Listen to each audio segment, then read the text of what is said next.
incredibly inspiring. So inspiring. I went to see it by myself. I called all my buddies. Nobody was around. Jay was cooking, baking cookies or something like that. But I went to see it by myself, which was nice. You ever go see a movie by yourself? You can kind of get over your ego, You go see it, and then you can really think about it. Like I could just think about it and just be there. And it was so inspiring. Let me tell you the story real quick. It's in Okinawa, right, which, as you guys know, in World War II, it was one of the worst, bloodiest, most awful battles that there were.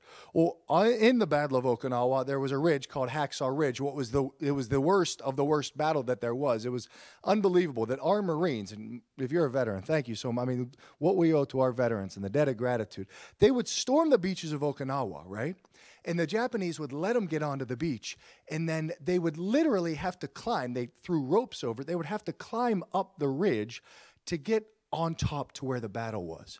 Well, the Japanese were so bunkered down in on top of the ridge that every time our soldiers got up there, every time our Marines got up there, they were just waiting for them.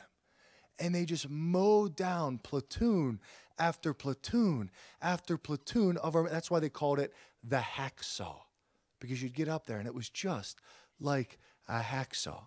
So there's this guy, Desmond Doss, right? And Desmond Doss, farm boy from Kentucky, good guy. He was a Seventh-day Adventist, so bad theology, but anyways, he didn't want to carry a gun, so he became a medic. In one night, this is a true story. Mel Gibson, who made the movie, said he actually had to leave parts out of the movie because the guy's life and his heroism was so extraordinary. He said, if I really put it all in there, people just wouldn't believe that it's true. This is a true story. In one night, he saved the lives of 75 men. In one night, he saved the lives of 75 men. It's extraordinary. I'm sitting there watching this movie, and I'm so inspired. Folks, we need to inspire today, don't we? Amen? You guys need inspired. We need inspired today, right? We need inspired. We need to be lifted 24 hours a day. I've said this to you before. 24 hours a day, 7 days a week. If you want, you can get bad news. You open up the newspaper. What do you see? Rapes and murders and lies and scandals and protests and wars all over. You turn on the news. What do you get? Rapes and murders and lies and scandals and fires and wars all over the place. You get your Twitter feed, right? In your Facebook. What do you see? Rapes and murders and lies. You can look at that stuff all day long, and it gets you so down and so depressed. And we need inspired. We need lifted up. God is always inspiring. The word comes from Latin, inspirare. It means to breathe into. God, right, in creation, in the first book of Genesis, right? Everything's created. It's not living yet until God does what? And very good, right? I was at the 9:30. I was like, until he does what? And they were like, am I with the high school kids again? He breathes into it. It's called the Ruah in Hebrew, the Ruah of God, inspire, right? What happens? Adam he's not a living being yet. He's just a clump of clay, right? In Genesis chapter 2, the second creation story, Adam's just this clump of clay, right? Maybe you're thinking about your husband right now. You're like, he's still a clump of clay, right? He's a clump of clay until God does what? Until he breathes into him. He inspires him. And when he inspires him, what happens? He becomes a living being. See, that's it. We need inspired, not because we need to be inspired and get out there and have our energy. No, we need inspired because inspiration is the way that God breathes his spirit into us so that we can go from being half alive to fully alive. And that's what Jesus came for. He said in John 10:10, I came that you may have life and life to the full. He wants us to be fully alive. Jesus, right? After the resurrection, what's he do? He goes into the upper room. There's the 12. What are they doing? They're behind locked doors. They're terrified. They're scared. They're afraid that what happened to Jesus a few days ago on the crucifix is going to happen to them. How many of you behind locked doors? What are the locked doors of your fear you have? What's the fear you're locked behind that's not enabling you to go out into the world and to be fully? Is it fear of your health?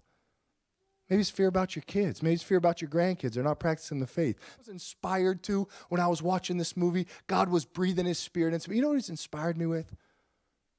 The desire to be great. I'm not a great man, but I want to be. I'm not a great priest, but I want to be. I want to be. See, Phil, I don't know if you... This world has a way of just dampening our desires. I don't know if you know this, but you're actually called to greatness. Pope Benedict said this. He said, the world offers you comfort, just a nice, comfortable life. He said, but you're not made for comfort. You're made for greatness. The world offers you comfort, but you're not made for comfort. You're made for greatness. See, when you were in your mother's womb, God did not look at you and he brought you into being out of nothing. He didn't bring you into being out of nothing and say, well, I hope Bob, hope he doesn't jaywalk too much, and he's a pretty nice guy. You know, what? And I hope Susan is just, kind. No! God didn't, there is no mediocrity in God. There is no average in God. God doesn't look at you all and go, oh, they're pretty average folks. They're pretty mediocre folks. That's my dream for them. No, I hope everybody is average. No. God created you with a plan for your greatness. You're called to be not just mediocre. You're called to be extraordinary, great. God doesn't do mediocre. He didn't create any of you with the hopes of you being mediocre. He created you with the hopes of one day you being a saint and being canonized and being put up on the wall with these other saints at St. Simon and Jude. Isn't that crazy? Next time you walk in here, it's a picture of me. That's what you were made for. We forget it. And so we settle for mediocrity. It's easy to be mediocre, isn't it? It's easy to be mediocre in the spiritual life. It's easier to be mediocre in the classroom. It's easy to be mediocre in the athletic field. It's challenging to give it all.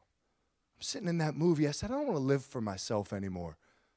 I don't want to live just for my big fat ego. I don't want to live selfishly anymore. I want to live. I want to give my life for a great cause. I want to lay it all down. See, that's what we regret when we're dead. The thing that we regret when we're dead is not, oh, I wish I would have watched more news channels. I wish I would have just not tried so hard. What? No, the thing I regret, I played college football. I never look back on my college football career and go, oh, I wish I wouldn't have worked so hard. I look back on my college football career and I go, I wish I would have put in more time. I wish I would have really tried harder. I wish I would have been more disciplined. That's what we regret.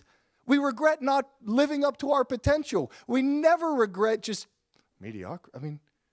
We're called to greatness. When I was sitting there, Jesus said this to me. Speaks to my heart a lot. Sitting there watching the movie, I'm like, God, I'm praying while I'm watching the movie, and I'm like, God, I want to be great. I heard him say this. He said, Joe, he doesn't call me Father. He said, Joe, little things. Little things. See, greatness is not achieved by one heroic leap. Greatness is not achieved when the car's coming in front of the baby carriage and you jump in front of it and save everybody. That's not when greatness is achieved. You know when greatness is achieved?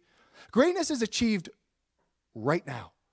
Greatness is achieved right now. See, greatness is not a gift. Greatness is chosen.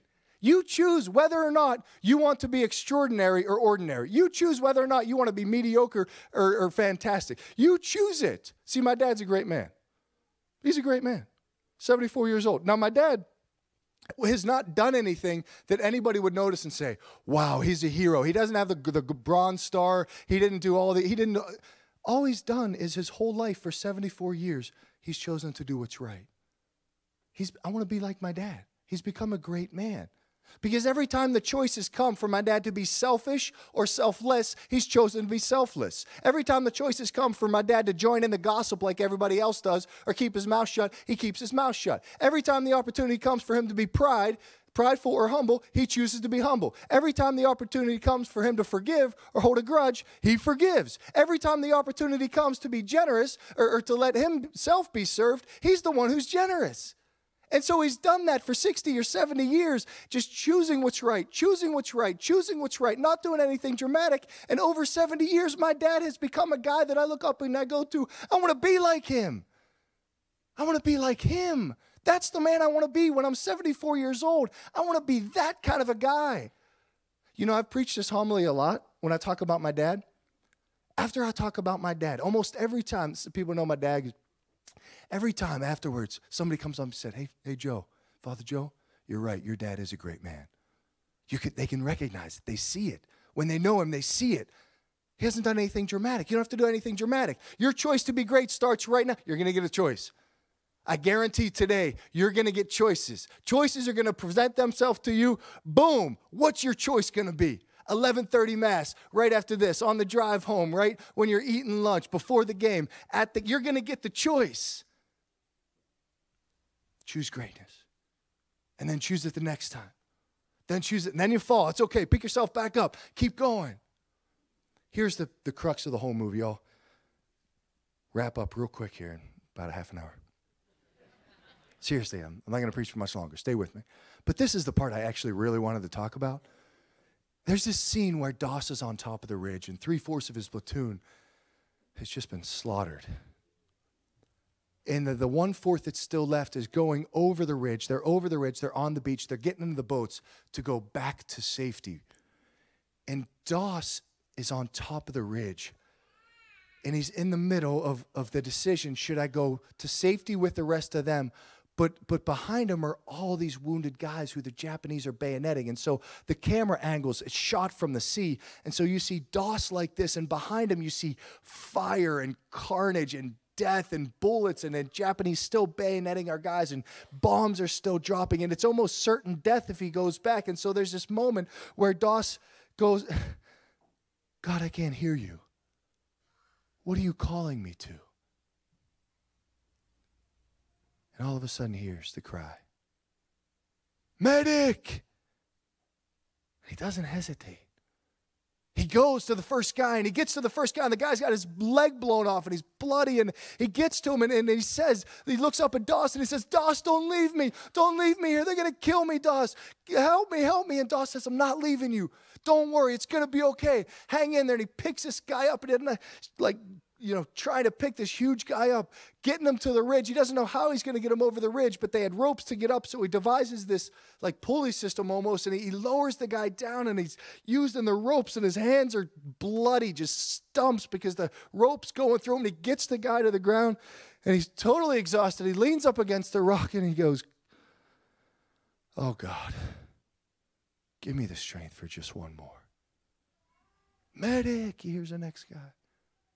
Goes to the next guy. And the same thing. Doss, please don't leave me. I'm here for you. Hang in there. It's going to be, gets that guy. The second, the third, the fourth, the 10th, the 50th, the 60th, the 74th, 75 guys in one night Doss saved.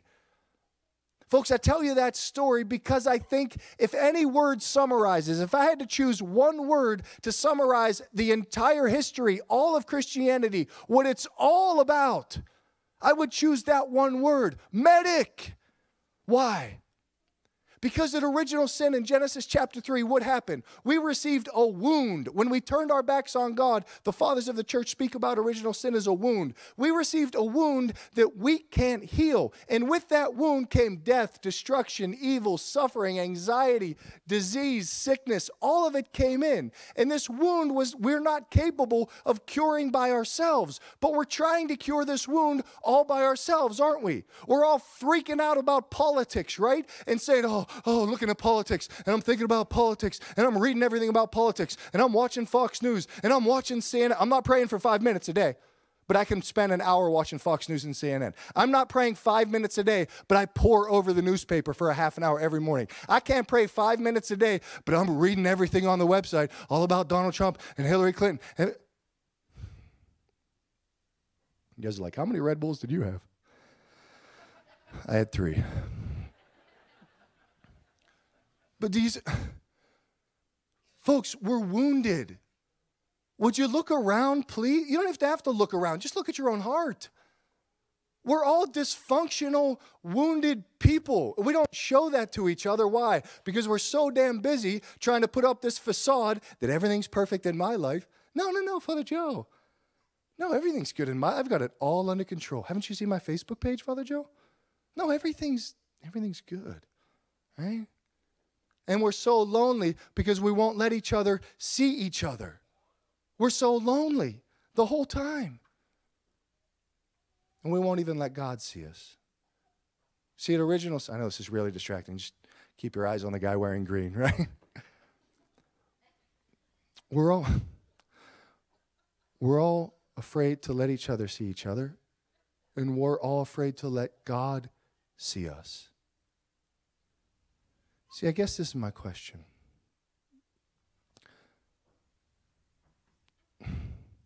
Have you let the medic, that is Jesus, come to you? See, Jesus at Christmas, what do they call him? They call him the divine physician, the divine medic. We have a wound that we're trying to heal on our own. We're all totally exhausted with life, and what are we doing? We're going to Starbucks, and we're going to yoga, and we're eating more kale, right? It's not kale. It's not more yoga. It's not the next size of Starbucks. You're looking for someone, a person named Jesus, and he's real. Now, here's the thing, folks. If you do not let the medic, that is Jesus, come to you, listen real carefully. I'm going to wrap up in a minute. If you don't let the medic come to you, you will self-medicate. Let me say that again. If you don't let the medic, that is the only one who can help you in your life, if you don't let the medic come into your life, you will self-medicate. Now, maybe you won't become an alcoholic. Maybe you won't do drugs. Maybe you won't get addicted to porn. Maybe you will. But maybe you'll choose another medicine, like anger. I'm going to spend my life being angry. And I'm going to watch the news so I can be more angry, so I don't really have to deal with my own heart. I'm just going to spend my whole life. That's a medicine. Doesn't work. Maybe my medicine is entertainment. I'll just entertain myself just all the time, and I'll never really stop. Maybe I'll just, my medicine will be busyness. I'll just keep myself going all the time, all the time, all the time. What's the medicine you've chosen? The only medicine that's really going to come into our lives and into our world and help us has come. His name's Jesus. Yes, I would just appeal. Let's give him a shot today to come back into our lives, to open our hearts, right? At communion, when you come up for communion today to receive the Eucharist is the divine physician giving you medicine. When you come in today, you receive the Eucharist, if you get a blessing, you just direct him, Jesus, here's the wound in my heart that I need healed. I need you, the divine medic, to come and heal me. Please stand.